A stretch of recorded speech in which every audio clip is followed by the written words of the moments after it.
Hello बच्चों, कैसे आप? मस्त हैं? हंसिए, मुस्कुराइए, पेन कापी उठाइए और हमारे साथ बैठिए। और आज से फिजिक्स रटना बंद। ठीक बच्चों, तो हम लोग पढ़ते हैं। चलिए, बिना समय वेस्ट किए हुए भंवर धाराएं। तो बच्चों, सबसे पहले आप पेन कापी उठाइए और हमारे साथ डायग्राम बनाइए। ये क्या है बच्चों? ये मान लीजिए कोई धातु का टुकड़ा है। क्या है ये? धातु का टुकड़ा है। ठीक बच्चों, और ये क्या है? तो ये है चुंबकीय क्षेत्र। क्या है बच्चों? चुंबकीय क्षेत्र। क्या है? चुंबकीय क्षेत्र। और बच्चों, इससे बद्ध मतलब इससे जुड़ा हुआ।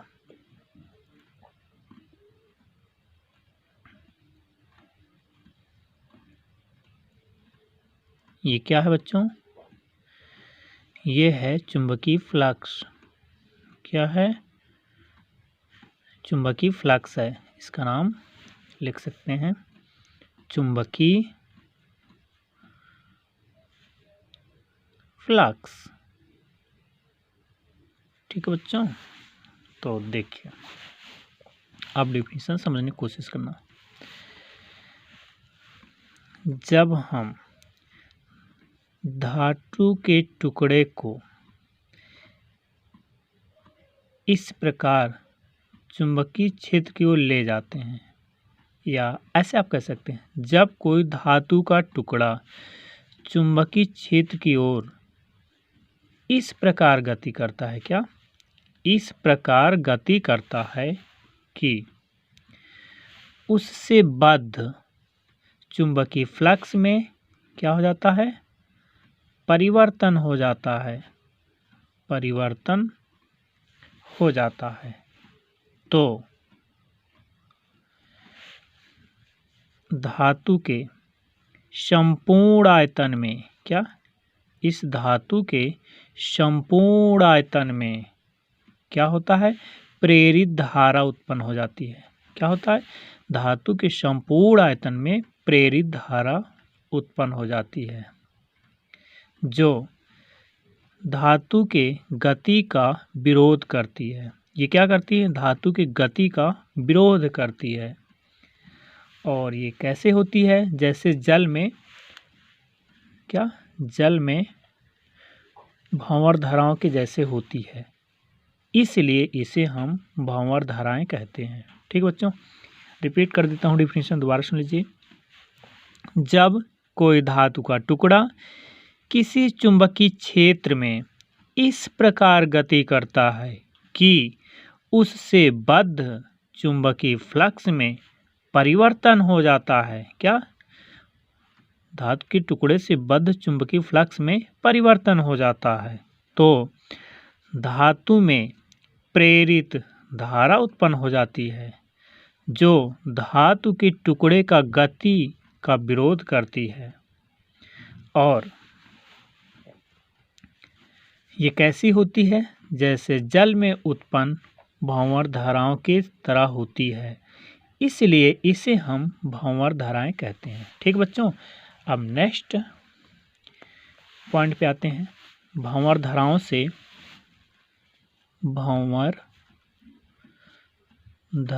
से हानि तथा उनसे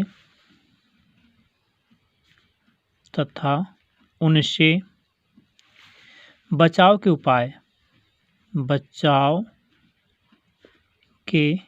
उपाय। ठीक बच्चों, ये है नेक्स्ट पॉइंट। तो सुनिए बच्चों, डायनमो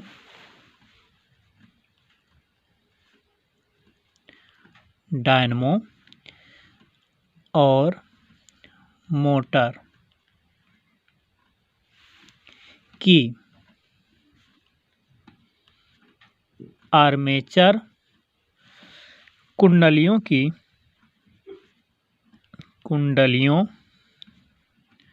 की कोरोडों में क्रोडों में और ट्रांसफार्मर की फ्रेम में। क्या होता है बच्चों इन दोनों में? ये क्या है? भंवर धाराएं। क्या? भंवर धाराएं उत्पन्न हो जाती हैं। क्या हो जाती हैं? उत्पन्न हो जाती हैं। जिससे क्या होता है? ऊर्जा का, इसमें जो ऊर्जा है, ऊर्जा का ऊष्मा के रूप में, किस रूप में? ऊष्मा के रूप में क्षति हो जाती है। किसमें? भंवर धाराओं में जो ऊर्जा होती है उसका ऊष्मा के रूप में क्षति हो जाती है या ह्रास हो जाता है। ये इसका नुकसान है। फिर सुन लीजिएगा। डायनमो और मोटर की आर्मेचर कुंडलियों के क्रोडों में, ट्रांसफार्मर की फ्रेम में भंवर धाराएं उत्पन्न हो जाती हैं, जिससे ऊर्जा ऊष्मा के रूप में कम हो जाती है। क्या हो जाती है? ऊर्जा ऊष्मा के रूप में कम हो जाती है। तो इस ह्रास को या इस कमी को रोकने के लिए हम क्या करते हैं? नर्म लोहे की पतली पतली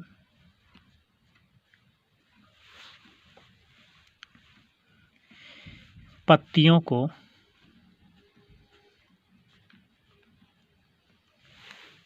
वर्निश द्वारा जोड़कर बनाते हैं। कैसे? वर्निश द्वारा जोड़कर बनाते हैं।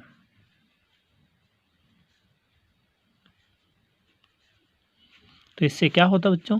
इससे क्रोड का प्रतिरोध बढ़ जाता है। क्या चीज? क्रोड का प्रतिरोध क्या हो जाता? बढ़ जाता है। और भंवर धाराएं क्या होती हैं?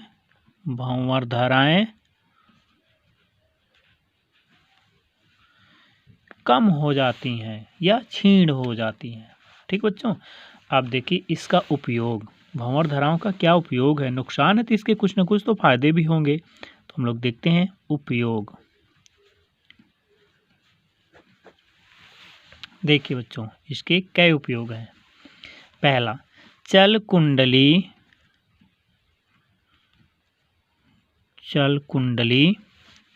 धारामापी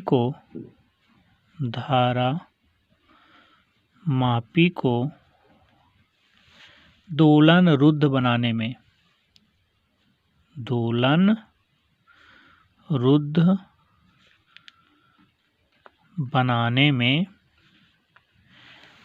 भंवर धाराओं का प्रयोग करता है। जो नहीं ऐसे कंपन करता है, तो इस प्रकार के दोलन को रोकने के लिए इस भंवर धाराओं का प्रयोग किया जाता है।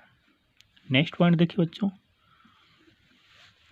आप रेलगाड़ी की पहिया देखे होंगे, ऐसे सहित रहती है।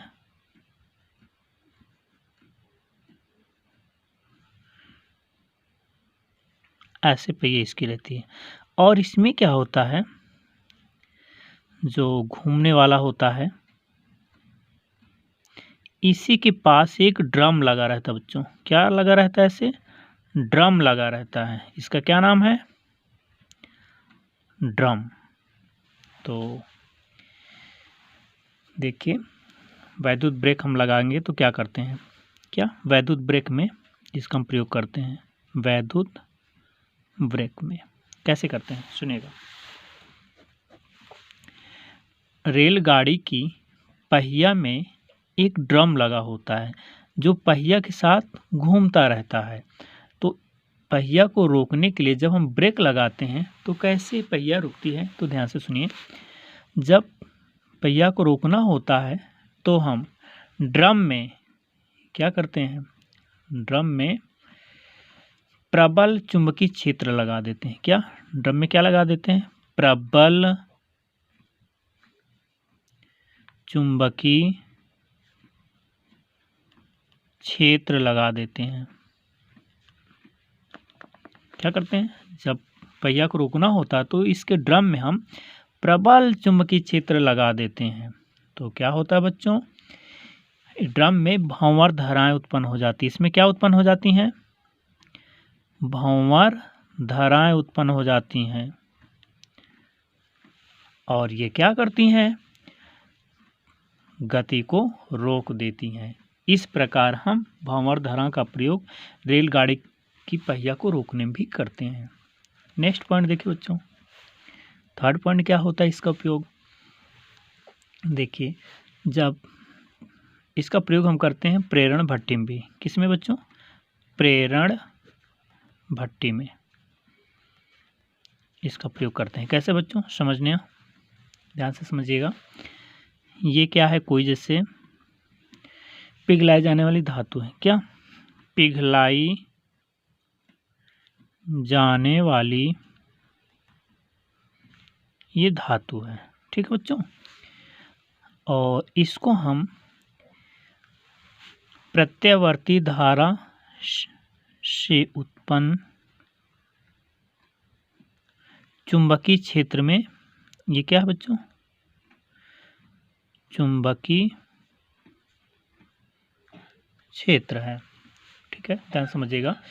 पिघलाई जाने वाली धातु को, ठीक है, चुंबकीय क्षेत्र में रखते हैं। किस में रखते हैं, चुंबकीय क्षेत्र में, जो प्रत्यावर्ती धारा से प्राप्त होती है। ये चुंबकीय क्षेत्र किससे बना है, प्रत्यावर्ती धारा से। तो इसमें प्रबल भंवर धाराएं उत्पन्न हो जाती हैं। क्या चीज़, इसमें प्रबल भंवर धाराएं उत्पन्न हो जाती हैं, जिसके कारण ये क्या हो जाता है, लाल तप्त हो जाता है और जल्दी पिघल जाता है। फिर से सुनिए बच्चों, प्रेरण भट्टी में कैसे भंवर धाराओं का प्रयोग करते हैं। तो जब पिघलाई जाने वाली धातु को, ये क्या है, ये धातु है, कौन धातु, पिघलाई जाने वाली, इसको हमें पिघलाना है। तो इसको प्रत्यावर्ती धारा से प्राप्त चुंबकीय क्षेत्र के पास रखते हैं। तो इस पिघलाई जाने वाली धातु में क्या होता है, भंवर धाराएं उत्पन्न हो जाती हैं, जिसके कारण ये लाल तप्त हो जाता है, एकदम रेड कलर हो जाता है और ये जल्दी पिघल जाता है।